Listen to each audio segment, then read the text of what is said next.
Welcome to another episode of Pixelvalve. Today I'm going to be showing you how to make something small at home that you can sell online and make loads of money.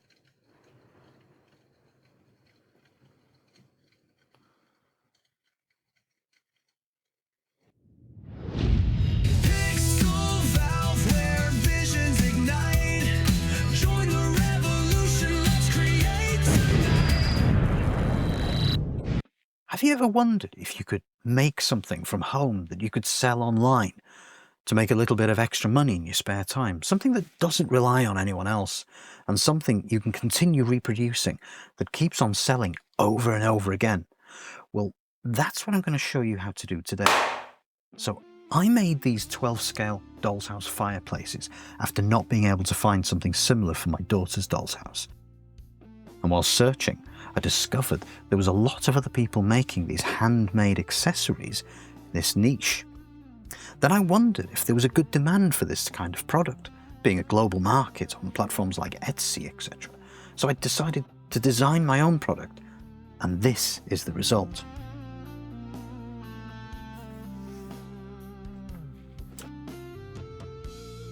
I decided to make two versions from one mould because I like making things more difficult than they need to be. And each model targets a different price band.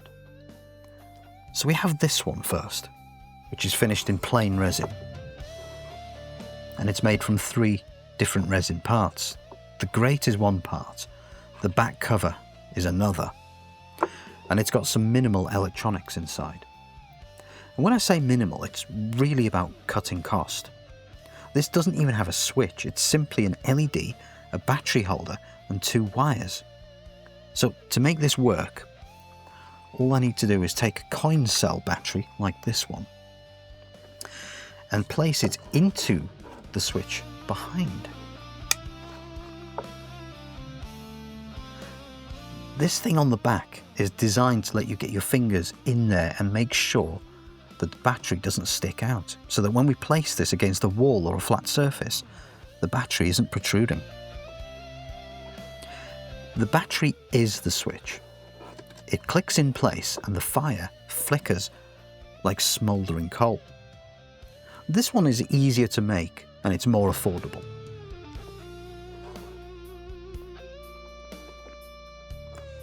This one has a metallic finish.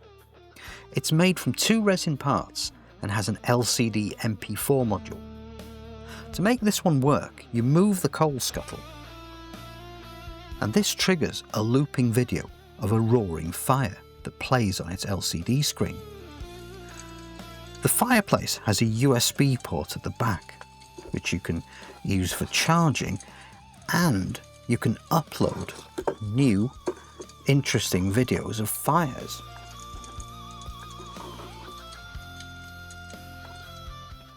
It's a micro-manufacturing project that's scalable and fun. Okay, so it might be at the higher end of what might be possible at home, but the idea should work the same for any mouldable product, from soap to toys or whatever. You might be surprised at what you can actually achieve in a small space or on a shoestring budget, but the key to making something like this work is being able to allocate enough time from your day to research and develop the idea thoroughly.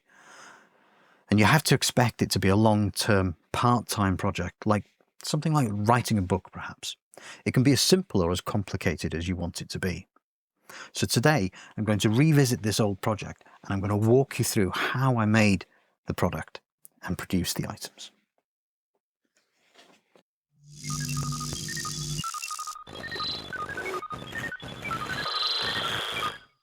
In the workshop, we have the moulds and the parts needed to make these fireplaces, and we have a stockpile of bits and pieces and other parts ready to go. They're a bit dusty because I haven't made any of these for quite a while, but I have the master model which can create more moulds if I ever needed to start work on these again. Some of these were abandoned because they had slight imperfections, but I kept them because they can be useful for testing new finishes or making variations and perhaps new prototypes. The master part is what makes the silicone rubber moulds, because silicone tends to wear out after repetitive use, so it's a moulding cycle.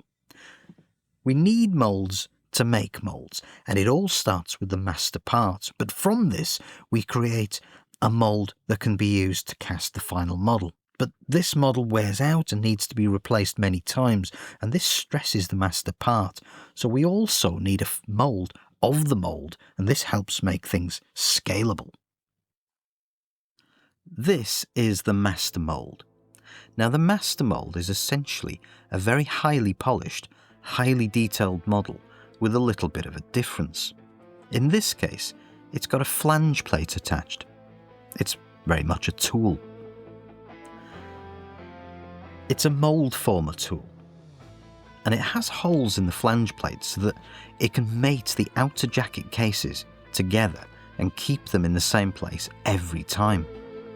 The reason for the flange plate is to separate the front part of the mould from the back, because when we pour the silicone into one side, to the front for example, we want the silicone to stay in the front.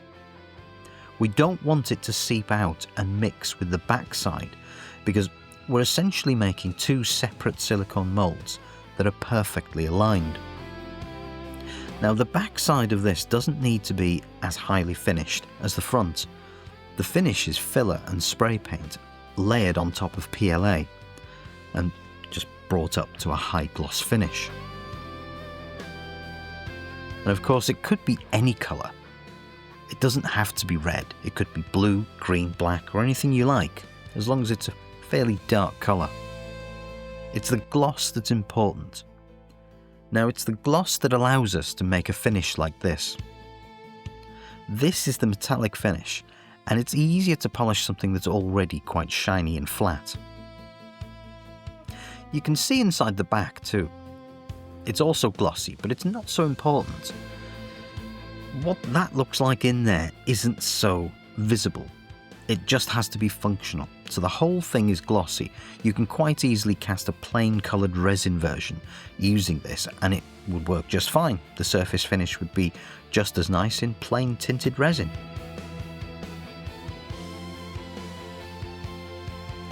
The L-shaped things that you can see here, they're the decoration, and they're interchangeable. At the moment, I'm using an Art Nouveau type of pattern. These mould cases that go around the silicone actually form the production mould later on.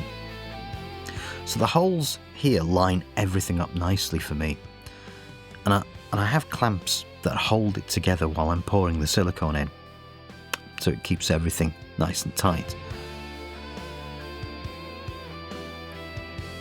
Now, the silicone actually encloses the back case and becomes one part, so it becomes a permanent fixture. It helps make the silicone more rigid to keep its shape and aids the de-moulding process. Now, these are the moulds once they've had the silicone poured in and it's had time to dry. The PLA mould jacket cases are exactly the same ones that we stored the master in earlier. But as you can see here, these are now production ready with cavities and channels. This blue thing on the side is a PLA former, which forms these cavities and holes while I'm pouring in the silicone. They essentially are the air vents and the resin inlet holes. So when I pour the resin in, the air that's inside that cavity can come out and vent through these holes. And I need to open and close the resin pour valve to prevent any air following the resin as I've poured it in. So once the resin is poured into this little funnel area here, I would then grip these pinch grip parts, pull them up, and allow resin to flow into the mould. And then I'd release the grip to turn this off like a valve. Now, the flange plate has a thickness of about 1 millimeter. This doesn't exist on the production moulds, because the silicone needs to be touching the surface of the opposite side, inside the back of the model, so that it's airtight. And this needs to be like this because the level of the resin around the sides is higher than the level of the hole that I'm pouring the resin into. So you can see the hole there and the hole former. It essentially mates up to where the fireplace grate would be, and the air would come out of the sides here. I'm going to make a version of this fireplace with a metallic finish. It's going to look like real metal, and to do that I'm using real metal powder. But I'm not going to gild them, that's for something else. Metal powders can create a really nice, shiny and very realistic looking effect, but it's not always used correctly. Now, that's because sometimes people tend to mix the powder into the resin itself and then try to buff it out. But the correct way is actually to dust the surface of the silicone mould first. And that's what gives you the real metallic luster. I'm going to start with brass, because traditionally fireplace grates, they seem to be all made with brass. But I'm going to make the rest of the fireplace silver, and some fireplaces did have this metallic kind of effect. So I've put a little stencil into the mould to prevent any of the brass powder contaminating the rest of the silicone, and I'm going to sprinkle in that powder to make sure there's enough powder in there to dust the surface of the silicone. Now, whenever I do this, there's always an excess of metal powder, and I just tap this back into the bag to reuse again later. Now, these little tubs of metal powder that these came with, I bought them about 20 years ago, and I've used them for all kinds of projects ever since. A little of this stuff really does go a long way.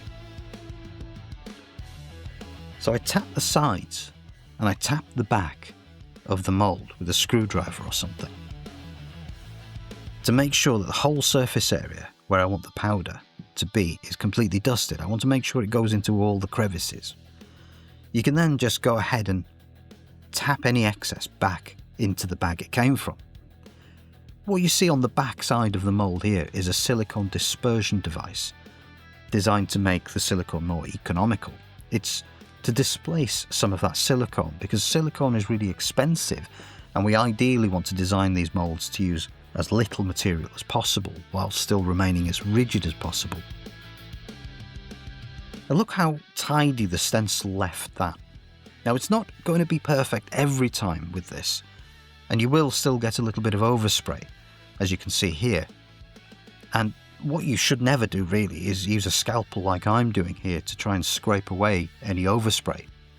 What you actually need to do is use a wooden implement like a sharpened end of a brush or perhaps a coffee stirrer. In this case, I'm using a toothpick, a wooden toothpick, but I gently wet the end and use that to remove any excess metal powder. And that's the best way, the most efficient way of doing it. It's just like an eraser, really. And that leaves it ready for the second coating of metal powder. I'm going to use nickel silver powder for the second coat. Now, the nickel silver I'm going to be using isn't quite as bright as the nickel that you'd expect to see on a silver shiny coin, but it's definitely has got that metallic sheen. It's not quite as bright as chrome or water gilding, but you can definitely make some amazing shiny surfaces with it. Now, sometimes, depending on the complexity of the mould, you're going to need more powder, and you want to make sure it goes into all those crevices, all the holes, all the little undercuts and the detailed areas, so you need plenty of it. Of course, there's a quick way of doing this. The quick way is to just throw a load of powder into the mould, close both halves together and give it a really good shaking. And then, of course, it's all done. But if I did it that way while you're watching on TV, then you wouldn't get the benefit of the demonstration. Sometimes you need to be more meticulous and you need to see what's going on.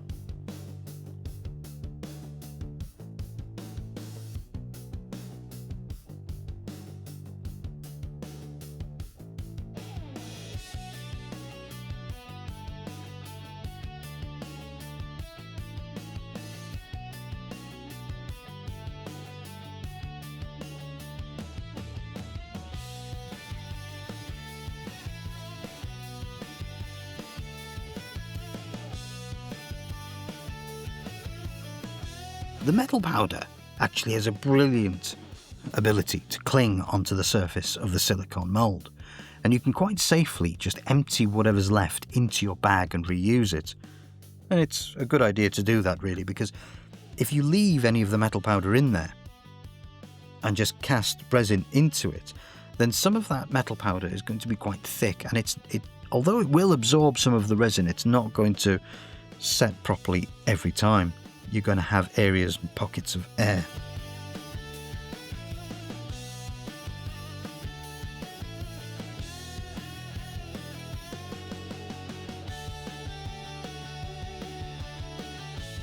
You can definitely mix the metal powder with resin, but it's going to be better to mix it in to the resin first before you pour the resin.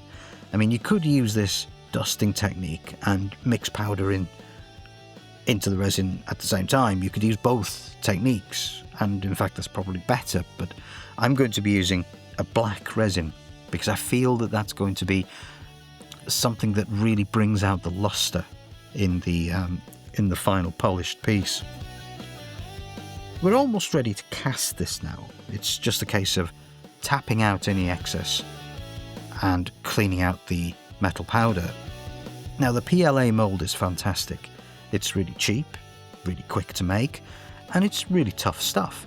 It's much easier than it used to be.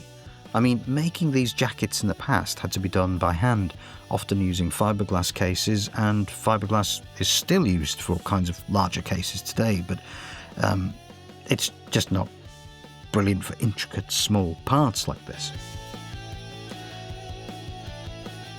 It was a lot of hard work.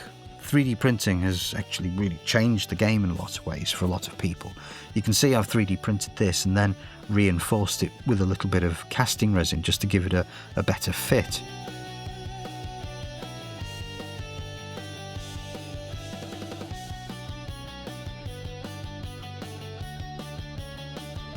I normally use polyurethane resin to cast these fireplaces, but today I'm going to be using epoxy resin that I've bought from the range.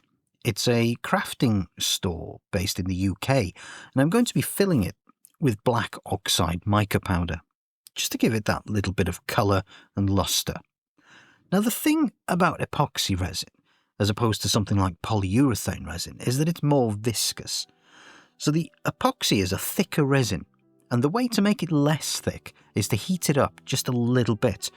But that's got two effects. One, it makes the epoxy a little bit less viscous, and two, it speeds up the curing slightly.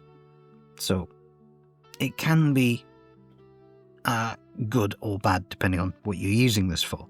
Now I'm just going to warm it up a little bit. I've boiled the kettle, but it rapidly cools to about 70 degrees centigrade.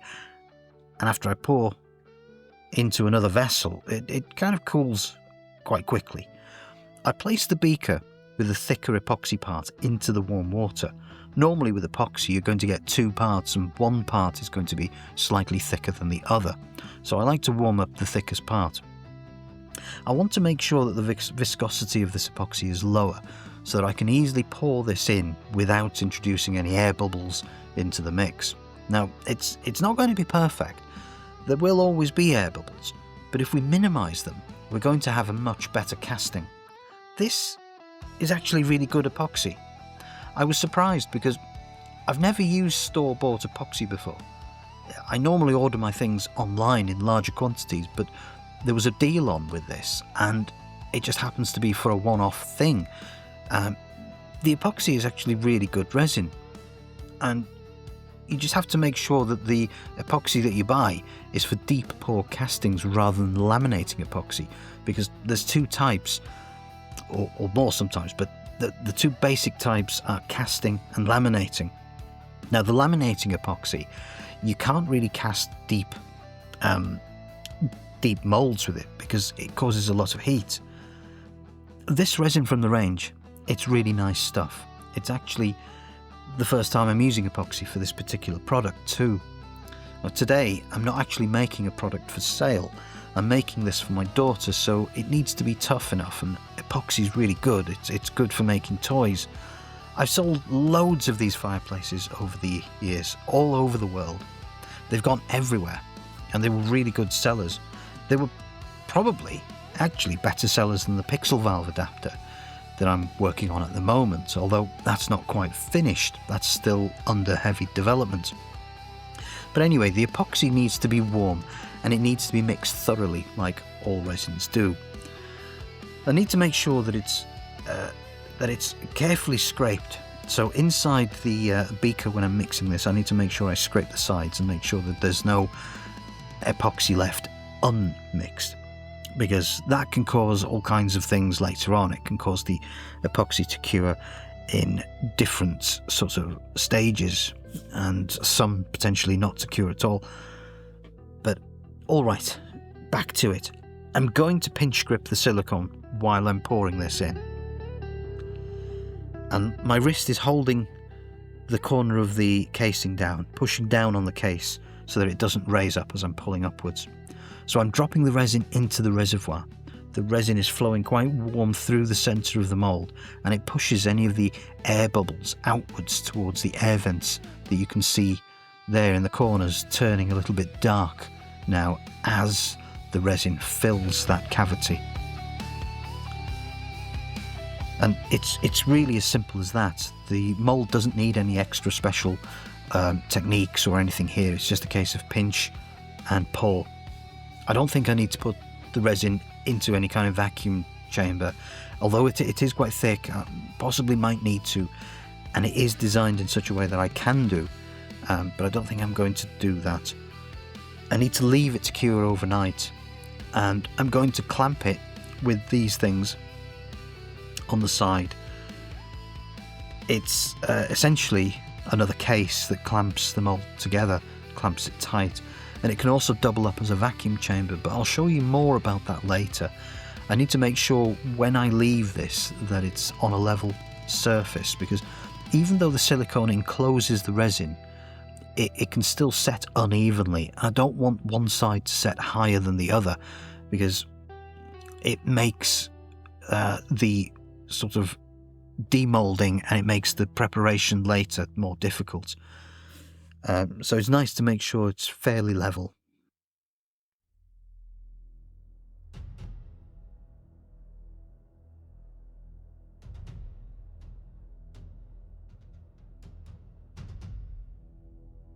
After a good night's sleep and an early morning start, I'm ready to de-mould this. So the jackets on either side, they're just being used to clamp the model in place to keep the two halves together. And as you can see, it's done a great job.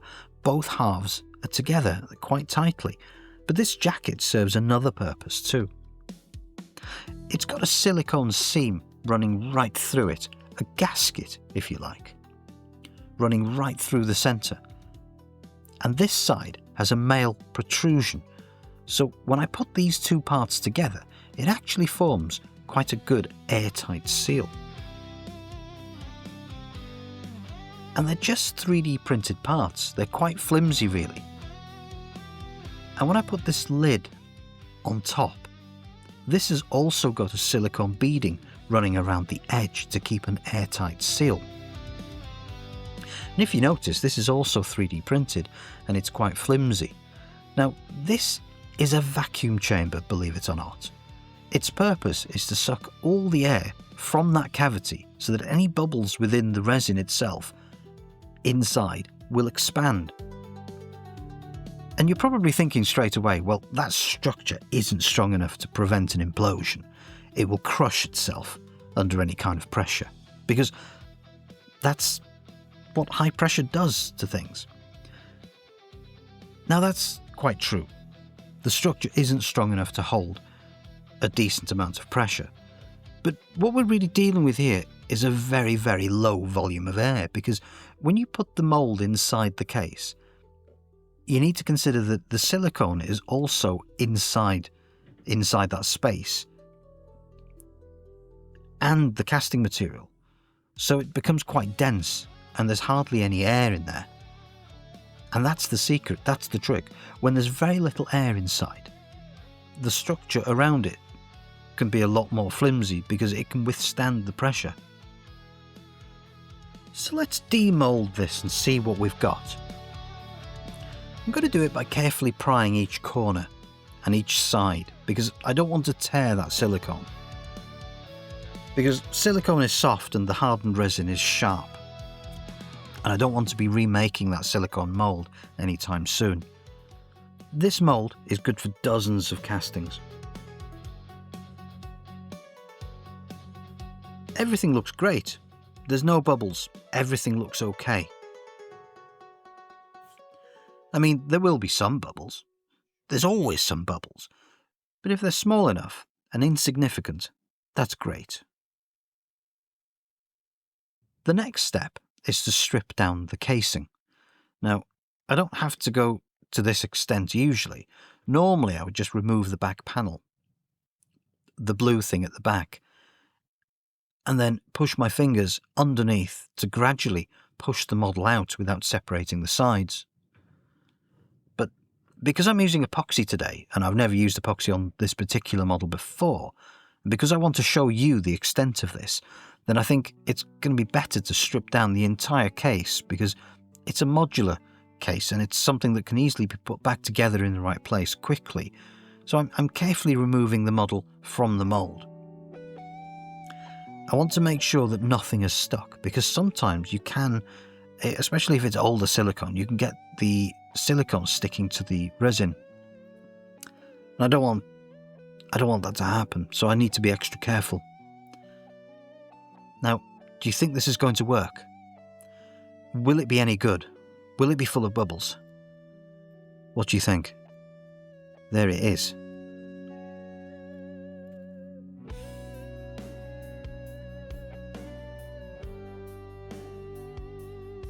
Brilliant. So all I've got to do now is reassemble the mould and get this mould ready for the next time I want to use it. So to reassemble this, it's just simply a case of reversing the process that we went through earlier. And it's very simple. Even though there's a lot of screwing, like I said, this wouldn't be the way I would normally do things. Once I've done this a few times, I would build up a kind of skill at doing it. Like everything, the more we do something, the quicker we become at it.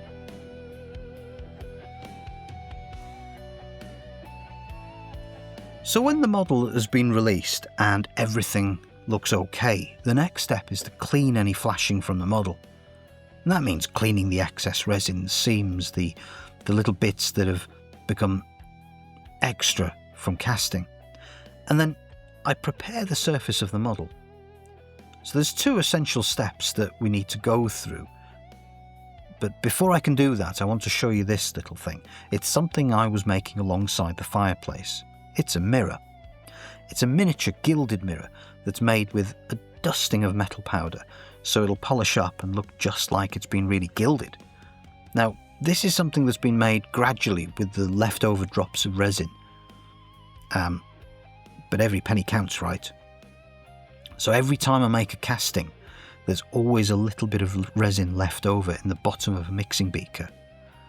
And instead of wasting that, I pour it in to this mould. And I keep on doing that until I've built up another little model. And they're really useful things because I can sell them separately. I can sell them bundled with the fireplace, and sometimes I can add them free as a sweetener for the deal. Perhaps if somebody isn't quite sure and needs a little nudge. So it's just a little extra. So back to it. The first stage is to trim the fireplace to make sure all the flashing has gone.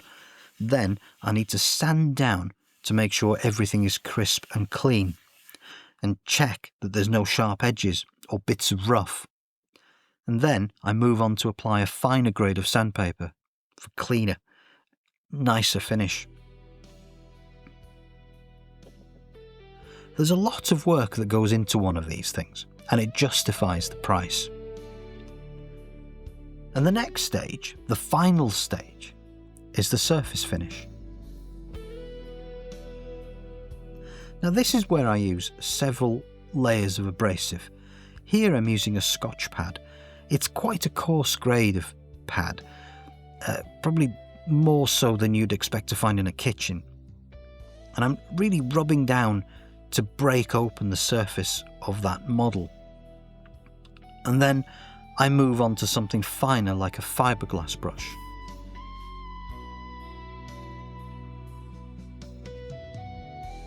But it doesn't have to be those abrasives.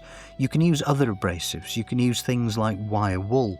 Now, you start with a coarse wire wool and you work your way down to a finer wool, and you end up at a point where it looks like brushed metal. So either way you do it, you get to the same point. The last stage is liquid abrasives. And I like to use a product called T-Cut. It's a paint restorer for cars. And right at the end, the T-Cut is what really does it.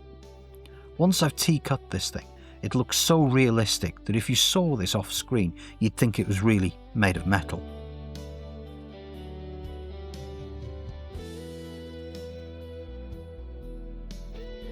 Now look at that. How shiny is that? That's much better than gilding. But of course, because this is really actually a very thin layer of metal, it will also tarnish just like real metal, because it is real metal.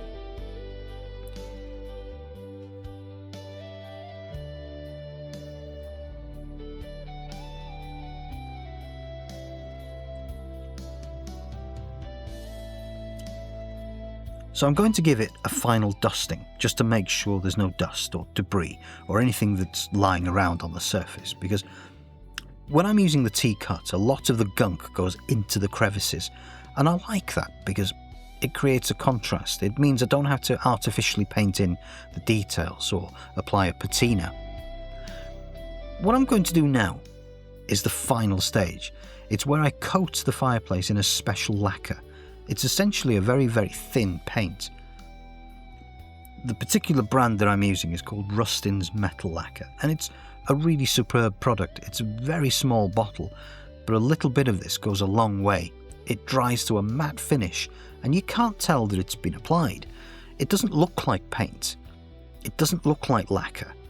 There's no brush marks, and if you use a normal spray paint or a varnish, you're going to get a thickness, and you don't get that with this.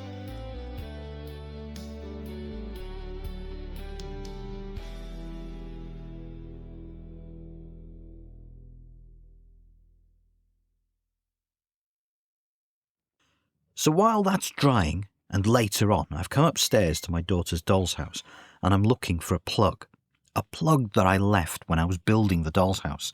I left this little JST socket embedded in the wall like a real plug socket in here somewhere, ready so that I could power a fireplace or a table lamp or a TV or something.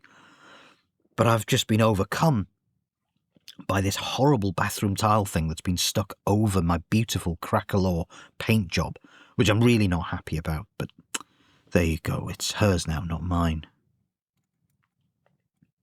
Anyway, I've got my multimeter, and I want to find the right polarity, because although red should be positive and black should be negative, I don't know. Things happen sometimes, and I've got to double check. So I need to know what the polarity is, because I want to go ahead and make this fireplace that can plug in and use this little connector. And while I was casting these things, I also cast the other type of fireplace, the type with the LEDs, the flickering LEDs. And I ordered these LEDs in bags of hundreds, along with battery holders from China. They're incredibly cheap when you buy in bulk, and here's one I made earlier. You can see it's as simple as a battery and a bulb, and it can't get any simpler than that. And this is the fireplace. As you can see, it's just simply bare plastic. There's no finish to it as such. It's just how it came out of the mould. Obviously, there was some sanding and finishing on the back, but nowhere near the extent of the other one. And these little grates, they're just something that can be slid in place, and they clip. And that's it. They just slide in and clip. And they're quite easy to make. So all I need to do now really is solder the little connector plug to the LED, and this is going to be done in such a way that we can still use the battery if needed. But it's going to be a little bit of a bodge, because I'm I'm just going to drill a hole in the back of the model and have a cable sticking out, so it's going to be a little bit of a bodge. But it's a one-off, just for convenience, and it is reversible.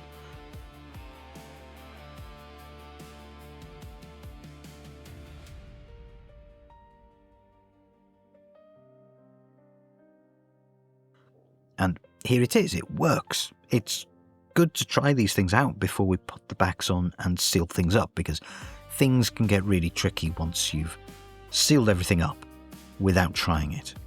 And if anything goes wrong, it's going to be harder to undo.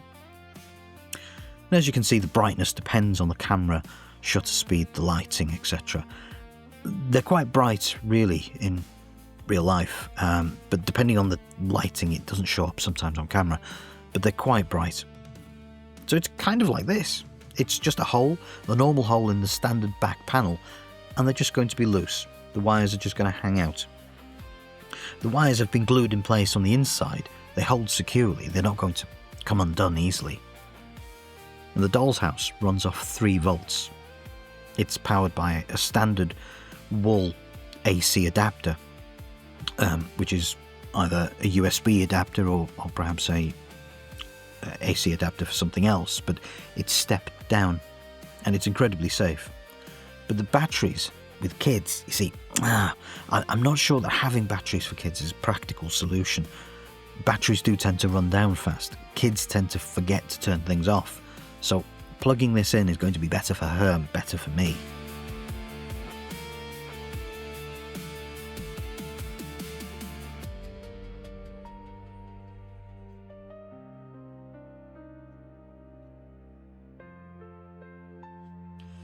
Look how beautiful that looks. How shiny, how lovely it is after we've left the lacquer to dry. It's just amazing. I always love the finish on these metallic, sintered, powdered, cold cast items if they're done properly. They're amazing. Now you're probably wondering where I get the LED panels to make the fireplaces. And it's actually from these older fireplaces that I've made a while ago. Look at that. Now, of course, I don't make these circuit boards. I buy them in and repurpose them, but you could make them yourself. It's just that when something can be bought off the shelf and repurposed, it's often a lot cheaper and a lot more efficient. This essentially is the internals from an MP4 player, and it's imported directly from the Chinese manufacturer without the casing. And then I go and modify it. But before I found this, there were many prototypes and cannibalized parts from other things. And you can see it just slides into place, just like the other fireplace grate. Just like the grates on the other version. And there's a little bay for each of these components, so the switch and the speaker and the battery, they all have their little bays. And the components, they're glued into place, and the back panel slides in to further secure them. I use hot glue so it can be removable, reversible, opened up and repaired or salvaged like this one is.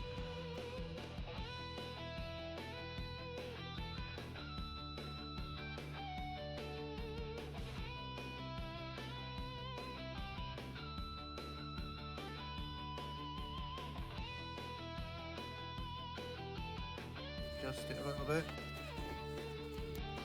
So I think you need to stand these corners a little bit, because I think there are some little dimps on the edges here. This is the first fireplace that I made, and it's made out of wood. I bet you thought it was going to be 3D printed or something, didn't you? Well, no. This was for viability testing, and it's quicker to make things like this out of scrap bits of wood or things you have lying around, just as a mock-up.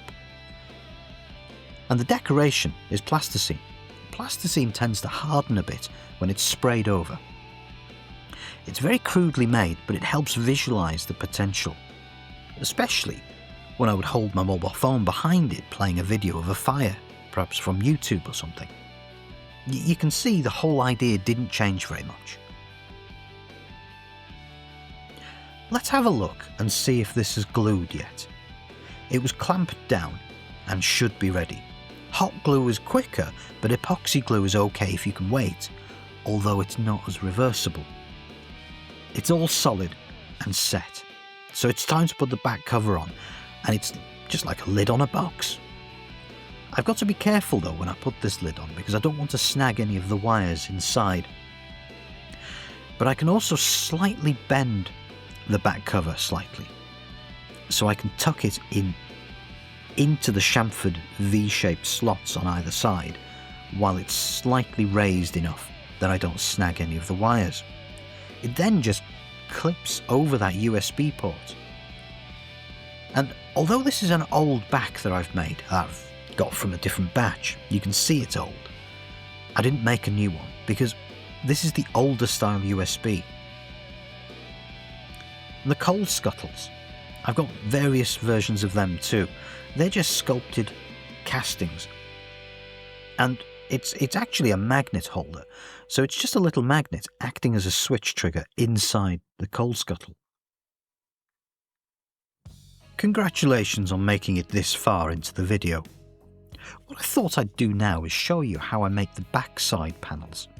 You saw me putting the pre-made back panels into the model earlier, but they were from a stockpile that I already had lying around. So what I generally do to make these backs, as you'd expect, is to pour resin into a mould.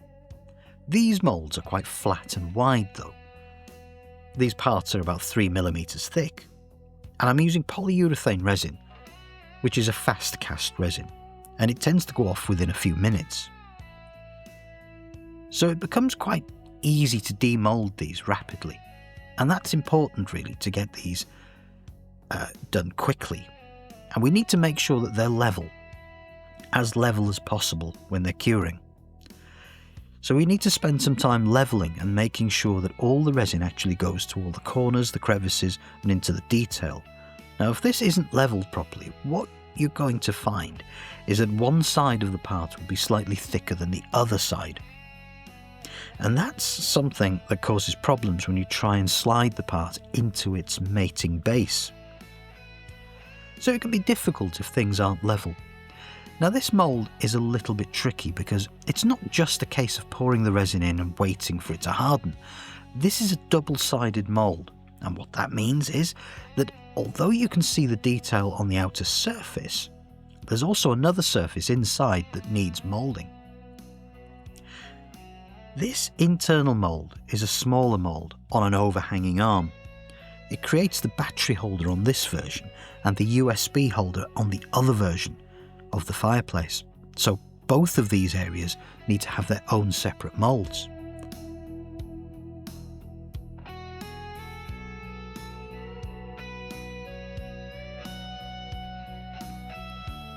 These moulds attach themselves to the actual 3D printed PLA outer jacket, like this one. So they plug in, and then the silicone mould dunks itself into the resin, forming the cavity. And then, and only then, can these be levelled and left to cure. And they need to be precisely level, ideally. There can be a little bit of tolerance here and there, but generally they need to be level.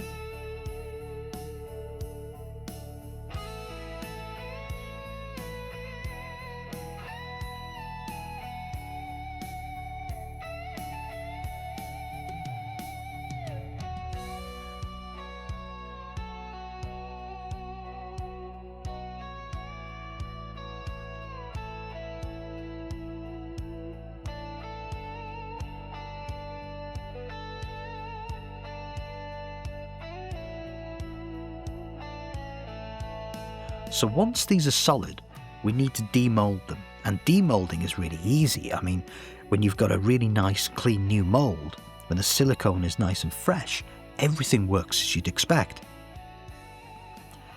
The mould just releases outwards. It's nice and flexible. It looks clean, and it goes back into the jacket really easily. It works as you'd expect. Now, this jacket holds a thin, floppy silicone skin, rigid, because it's designed to be economical with the silicone. And if this silicone skin was on a tabletop, on a surface, Because it's so thin, it could easily distort when you're casting into it. There could be a screw head or anything lying on that table, and it would just distort the mould. So you'd need a lot of silicone to avoid this, a thicker mould. It becomes more difficult when you've got an older mould. This mould is at the end of its life, and you can see already by looking at this that it's a little bit tricky to remove from the mould. This happens because over time the heat generated by each casting and the chemicals in the resin degrade the silicone over time. The silicone degrades like this with every casting, and the resins like polyurethane and epoxy are especially nasty to silicone. So you can really get about 20 castings out of each mould, unless you enhance it. You can understand why I like to be economical with silicone, I'm sure. You can also do things to extend the life of the silicone mould slightly. Things like using mould release agent, which forms a barrier between the resin and the silicone. You can also revitalise the silicone after you've made a casting by painting the mould with silicone oil, the same kind of stuff that you'd use on your treadmill. The mould absorbs this oil, and it helps it last just a little bit longer.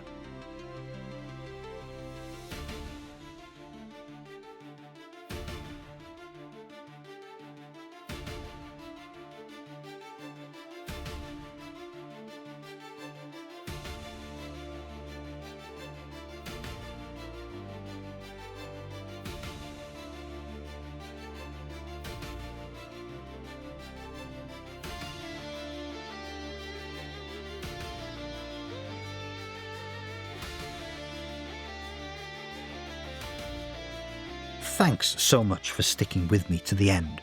I know it's been a long one, but I hope it's been interesting and useful. Since you made it this far, I thought I'd give you a little something to help wrap the journey up, and maybe even inspire your own projects. Making things for fun is one thing, but making things for profit is a completely different challenge. If you want to do small-scale manufacturing at home, and actually make sales, you have to do your market research and test the waters first. That's exactly what I did. I sold these all over the world and had loads of great customer reviews. As you can see, people are genuinely happy with the product. Now, these sales spanned a few years. The only reason I stopped making them really was because I wanted to focus on other projects, and it's hard to keep one thing going when your attention's on something else. Generally, these LED basic fireplaces were the cheaper version, and they sold for between £49 and £65 British money, so roughly £50 on average. That's about 60 to 65 US dollars, depending on the postage. And sometimes the price included postage, and other times it was separate. Now, the LCD fireplaces were a bit more expensive. They generally sold for around £150 British money. You can see here, this one went for £149. So did that one, and another sold for £135. What's interesting is the earlier ones, when they first started, were about £115. But over the years, the price gradually increased to adjust for the increasing cost of materials and platform fees. Now, if I was going to sell these today, I'd be pricing them at around £200 each, and I'm confident they'd sell at that too.